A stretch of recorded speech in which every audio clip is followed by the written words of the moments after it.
And welcome back to the Geek Centurions as we talk about Secret Invasion, the final two episodes. And I don't know how do you wanna go about that. Yeah, it's interesting way this show has ended. Um, Oh, I'm just gonna just loud say it. A lot of and I hate being me. I hate being very negative. I don't like it. I very much believe in more constructive criticism when it's needed, in ways that I feel doesn't belittle the person whenever they do that. But this did feel like a waste in a sense. There's a lot of plot points that I feel that uh, didn't make it out as much as they wanted to. Really needed more time to, as they say, cook, be fleshed out. Because a lot of the things in this show, I did really enjoy. There's a lot of ideas in there that I would really have loved to see that they could have done so much, and the fact that it came from like a Marvel show uh, made it so much more better. But the end, the execution of it, I feel was not very well done. no, I definitely see where you're coming from with that. Um, Pretty much, it definitely feels like, and has been a bit of an issue with some of the MCU shows where it Mhm. feels like the ending kind of gets a little rushed. It's like it feels like they need to like quickly wrap it up within that 6 episode, Mhm. time slot or whatever. And yeah, I think out of all the MCU shows, this one feels the most like egregious. Like, okay, it feels like we just it feels like we've hit fast forward at this point Yeah. to just skip to the end. Mhm. And Which is sad because I feel like episode six was their well, not six, five was probably some had of the more stronger things in the show, right? A lot of the character development and a lot of the character interactions are really great. Like almost John Wicky fight scene in there. A lot of like, oh man, this is if they can pull this off, this might be okay. Uh, but they didn't. yeah, yeah. I will. I mean, we can break down at least the episode 5. Obviously, it's sort of the aftermath. Talos is dead. Um, A lot of people are starting to question uh, Gravik. Gravik's motivations, uh, and a lot of his methods seem to be very much uh, more extreme than they should be. Yeah, it's like it's kind of become apparent, especially even if it like some people, some of them are even just like, you had Fury right there. Why didn't you just kill him? And Gravik's kind of going with this sort of like, I'm just like wants to mess with him, right? Mhm. Like he wants to like eventually sort of like be the one to like see, it's kind of like one of those like you'll die when I need you to die kind of Mhm. things. Like when I destroy everything you love, then that you have my permission to die. Yeah. You know? Um, which when you explain it like that, it makes sense, but none of it really kind of clicked in there. Yeah. Which is why I felt like there had to be a much more of an interesting reason as to why he doesn't want to kill him, or doesn't want to kill him just yet, right? Obviously, there's also the notion of like who can they trust, how far Nick Fury is willing to go to put an end to this, and what is it that Gravik wants, and obviously, uh, it's the Avengers' blood, right? Because at the end of the day, that's he was trying to do the whole Super Scroll program, and he wants to be the strongest scroll there is, right? And he needs that blood, and Nick Fury knows where it is, and that's essentially the whole of the episode. While also trying to have ourselves a nice character moment with Gaia and Nick Fury's wife, Priscilla. Priscilla, and it's a nice scene. I really like that scene. Yeah, I do agree.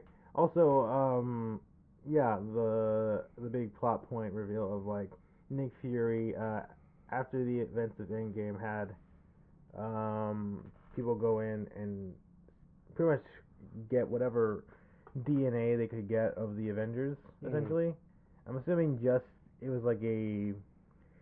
I don't think he actually explains why, but I'm assuming it's just so that like it's one of those like fail safe things. Like in a worst case scenario, Mhm. if like if the snap were ever to happen again, right? Yeah. And they lost a ton of heroes, that they could maybe you know Clone them. yeah, clone I would say, also like various other things, but yeah, Gravik was like pretty much creates the whole Super Scroll program just to like Mhm. get the DNA and become like the ultimate Super Scroll. And that's sort of what Fury plans to do, right? He's like, because the big thing of the episode is that yeah, now the scrolls are out there. Yeah. It's kind of like the thing. It's in Rhodey, who is a scroll, is pretty much it's put into like place of like he's Mhm. planning with Gravik to, hey, okay, fine, we can use it to our advantage. Let's just say that the scrolls are working with the Russians, and Gravik is going to essentially use the scroll compound in Russia as like evidence to like Mhm. make the U.S. essentially start a war with Russia. That's the idea. Yeah, that's the idea. Essentially, it's a two birds with one stone thing, right? Mhm. Like Gravik is willing to essentially sacrifice, the scrolls that are following him Funny enough. in order to get Fury to come with the DNA, Mhm. because obviously Fury doesn't want any innocent scrolls to be harmed. Not to mention the people that are in the facilities, Yeah, that they've taken, they've kidnapped and you're using to. like the real Rhodey Yeah, like the real Rhodey. and Everett Ross. I forgot who I honestly forgot who was in this. Yeah, he was only in for the first episode. Mhm. Yeah, he's a scroll. He was captured by the scrolls. But Yeah. yeah, so that sets up the whole finale for for final episode, which plays out a little bit. Well, it plays out, I think, as well as some people probably expected. Yeah, it plays so by the numbers that you kind of like knew where one platform is going. Everything was setting up for it, and which is why like it still feels very kind of lame because so Nick and Gaia eventually like agreed to help each other. Gaia takes all the Avengers blood to disguise as Fury, by the way, which is the big plot twist. Yeah, you're thinking it's Fury going in and facing Gravik, but plot twist, it's sort of a two-prong thing. It's Fury and I forget the lady's name, but she's No, the yeah, British. Yeah, she's the most fun character of the show. she definitely is having the most fun because she's like, oh, I hate these scrolls, and I'm just a nice British lady, and I'm doing these terrible things. you know, with such glee, and I'm like, all right, I'm just lady, killing these scrolls here, left and right. It's just a fun day for me. it's the walk in the park. Yeah, pretty much. Yeah, and so she essentially, yeah, they basically have a plan. We find out that Gravik was actually, one of Fury's best agents. Yeah, which would make sense that he would be the one to orchestrate this whole secret invasion plot. Mhm. Learning from the master, right? Mhm. And can I be honest? Because there were some things that were set up, and this is why I'm saying like they have a lot of great ideas, but they don't utilize them well, or had a lot set up a lot of cool potential ideas, but don't really set them up well. Again, for a second, I thought that maybe Gravik was kind of like Nick Fury's adopted son. Hmm. Hence why like because he's married to a scroll woman.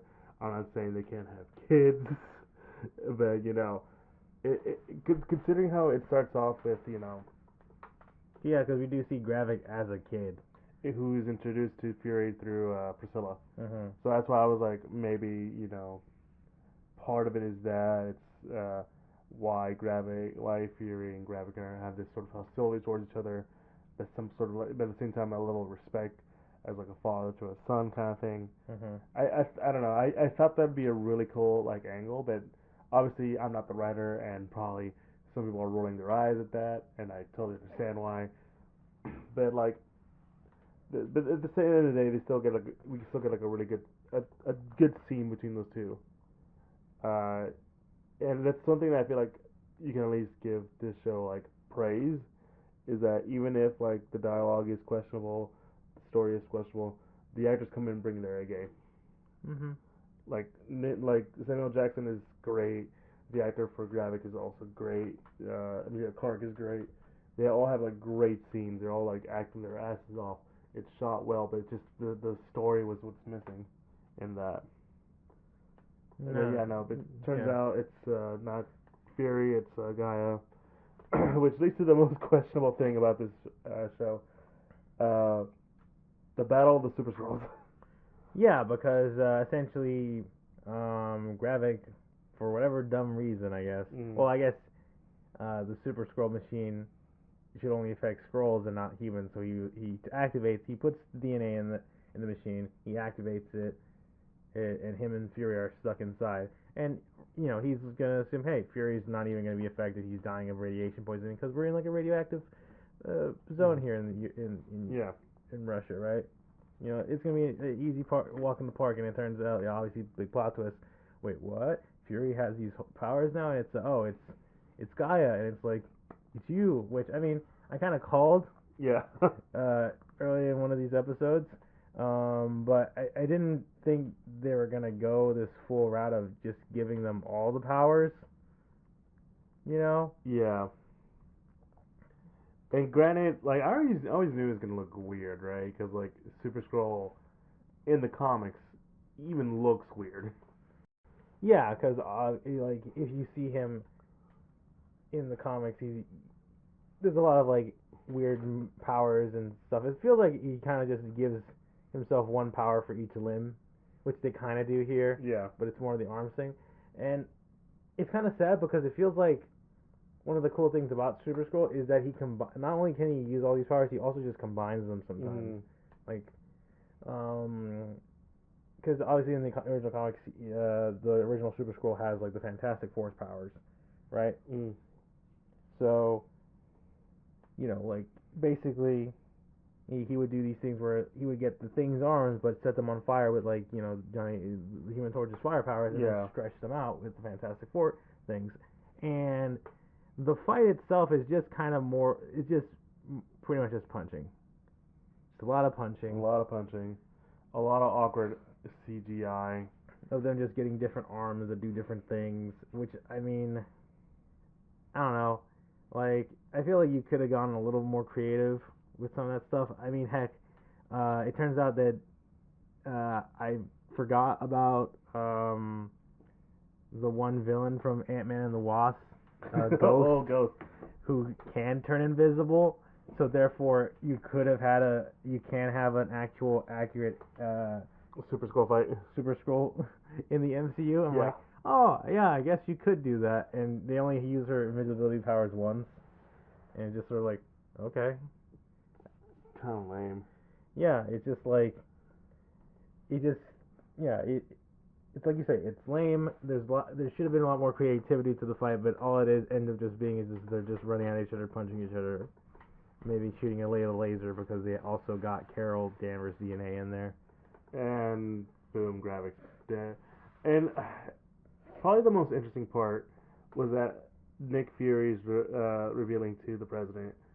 Then scrolls all around. Therefore, the president goes very much. Well, I mean, he also does it in the most apt way Yeah. because the other half of this episode is Nick and what's her name? British lady. Yeah, the British lady, going to the president who is stuck in the hospital with Rhodey, who This is scroll. is a scroll, and they do this whole secret agent heist thing, knocking out all the guards Mm-hmm. and stuff until it's Nick with the president being like, Rhodey's a scroll. You gotta believe me. And the class is like, no, he's a scroll. It's like Nick Fury's gone insane. You gotta order Mm-hmm. a nuke strike on Russia until eventually the pieces fall. Nick shoots scroll Rhodey, revealing, his true form, and of course the president just like, holy shit, fuck, I gotta make some calls. Yeah. But this is what I'm saying. Like, Elite's probably the most interesting aspect of the show.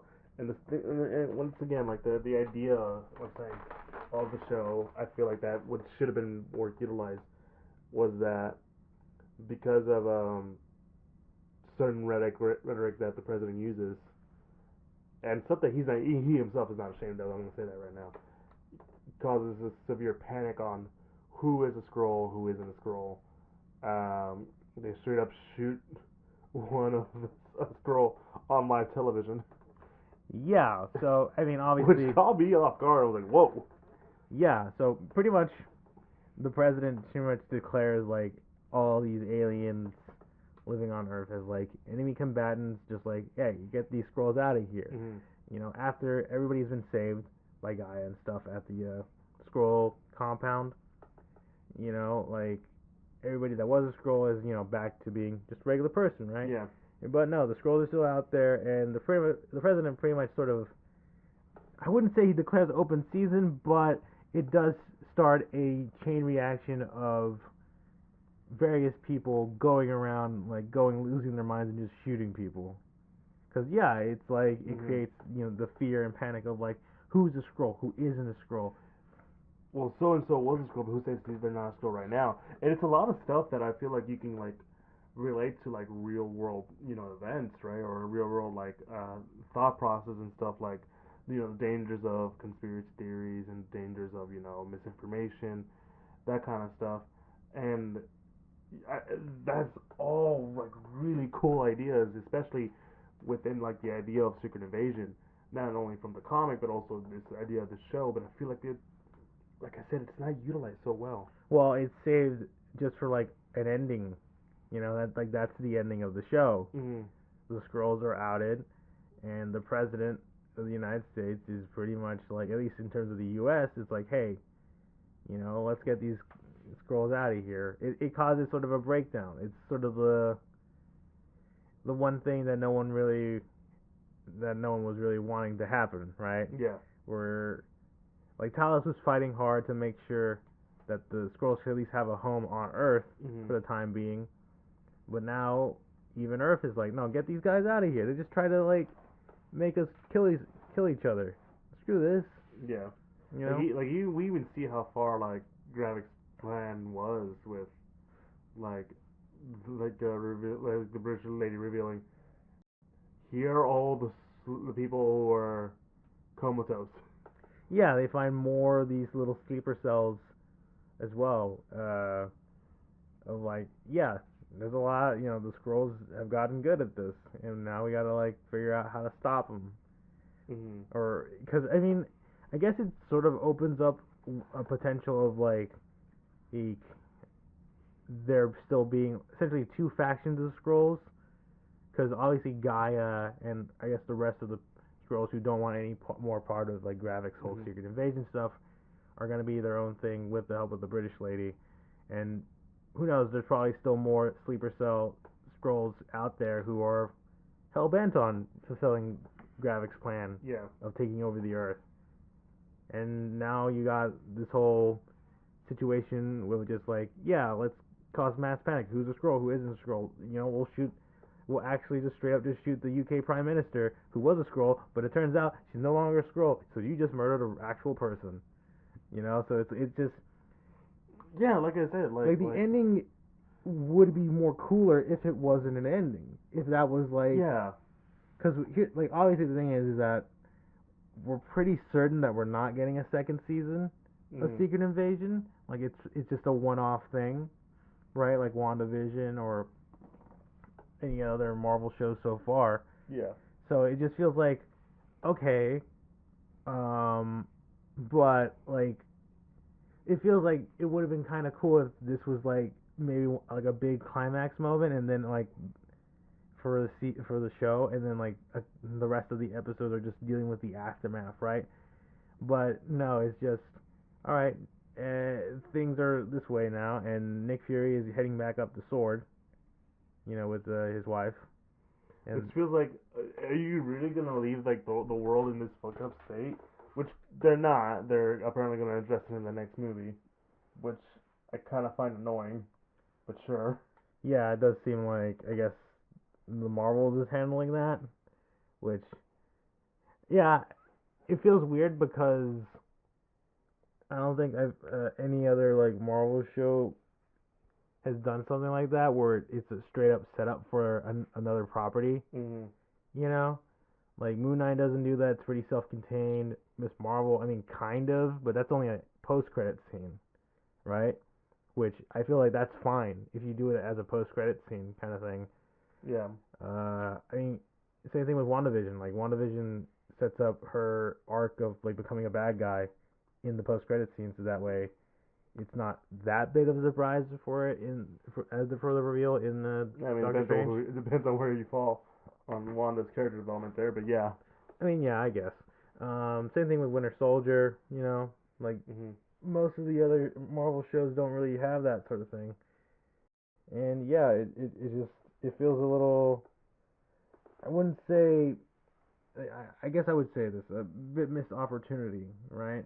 Yeah. Like there probably could have been a lot of interesting ways to go about it, and it sort of just kind of ends. It just kind of just stops, and it's such in a weird place too, because there's still so much to like explore, so much to like think about, and so much to like question, right? Like I said, like the idea that the president is, not saying outright, but yeah, fuck them aliens. Well, I mean, to be fair, Yeah. a lot of threats that come upon the Earth have been from aliens. Oh no, of course. And like I mean I get why, but I get why as from someone who's been watching all this that like they don't establish it themselves. You know. Yeah, like I would say the it invokes a lot of interesting real world political stuff when it comes to like say I mean it's the same thing we've been talking about like in earlier episodes with stuff like They Live and stuff like Mhm. this whole idea of like secret like like you talk about like a Red Scare sort of thing like hey these people might be Soviet agents and they're coming to destabilize the U.S. Let's out a bunch of people even if they're like not even actual communist spies that are just regular people and that have been caught in the crossfire. Same thing that happens in this show. Like, yes, there was a splinter cell of scrolls that wanted to take over the earth, but now innocent scrolls, who Yeah, just just want to live, innocent people. Yeah. yeah, just want to live their lives, are getting caught up, and even innocent people who people think are scrolls are getting murdered, Mhm. even though they're not scrolls. So yeah, there's a lot of interesting. Like this is the point where like uh, you could have gone further and like actually showed like the consequences instead of just Nick Fury being like, Mr. President, yeah, opened a can of worms and things are looking bad. Mhm. Like what the hell, Mhm. man?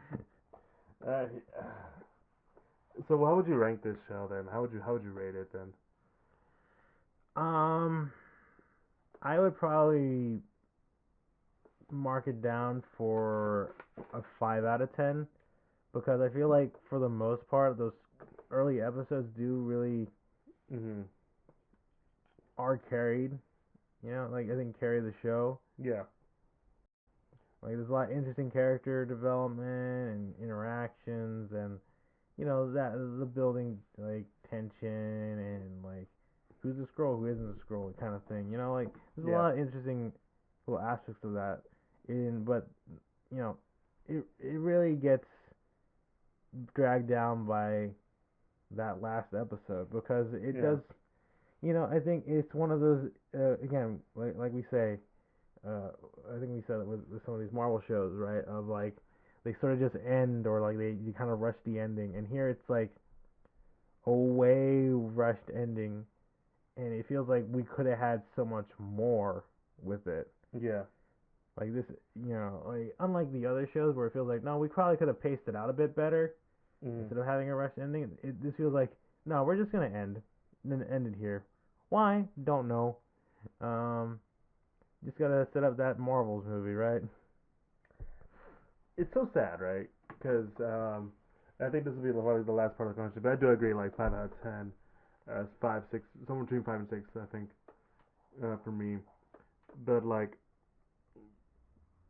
it feels like it's not unable to grow out of the whole um, superhero thing, right? Or like we had to follow this formula that we established for ourselves to a T. Don't derange from it, but which is sad because I feel like in comic books, right? Half the time you don't follow that formula. Half the time you kind of do your own thing, and half the time when you allow certain artists to do their things, you know, whether it be changing up the status quo or not, often makes things for even better. Especially like if I'm making any sense, right? Um, so let me phrase it like this, okay? Because I feel like I've been losing myself. You don't have to keep making it too superhero-y, if I'm saying, if I'm making any sense, right? Like the Nick Fury comic books might have some superheroics and stuff like that, but at the end of the day, it's still essentially a very spy thriller. Mm-hmm. When Spider-Man is gonna have Spider-Man things, you know, the Guardians of the Galaxy are gonna do their Guardians of the Galaxy thing. Yeah, it's. I feel like it's trying to like do your own thing, but still be in that comic book world. Yeah. Which I feel like that happens sometimes. I mean, heck, we've seen it in the movies, right?